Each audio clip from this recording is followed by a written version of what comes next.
இறுதிக் கிரிகைகளுக்காக திருகோணமலைக்கு கொண்டு செல்லப்படவுள்ள சம்பந்தனின் பூத உடல்.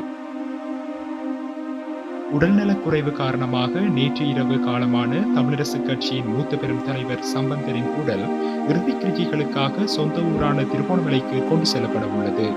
அன்னாரின் உடல் கொழும்பில் மலர்ச்சாலையில் அஞ்சலிக்காக வைக்கப்பட்டு பின்னர் நாடாளுமன்றத்திலும் ஒரு நாள் அஞ்சலிக்காக வைக்கப்படும்.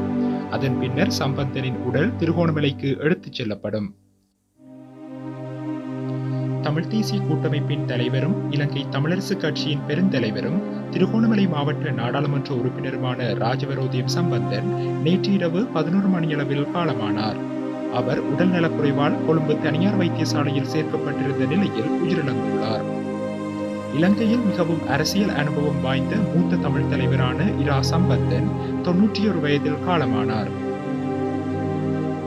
1977 முதல் 1983 வரை நாடாளுமன்ற உறுப்பினராக இருந்த அவர் பின்னர் 2001 முதல் நாடாளுமன்ற உறுப்பினராக இருந்து வருகின்றார். 2015 செப்டம்பர் 3 முதல் 2018 டிசம்பர் 18 வரை இலங்கையின் எதிர்க்கட்சித் தலைவராகவும் அவர் பதவி வகித்துள்ளார். இந்நிலையில் அன்னாரின் பூத உடல் அஞ்சலிக்காக கொழும்பில் மலர்ச்சாலையில் வைக்கப்பட்டு அதன் பின்னர் இறுதிக் கிரிகைகளுக்காக அவரின் சொந்த ஊரான திருகோணமலைக்கு கொண்டு செல்லப்படும் என்று அறிவிக்கப்பட்டுள்ளது.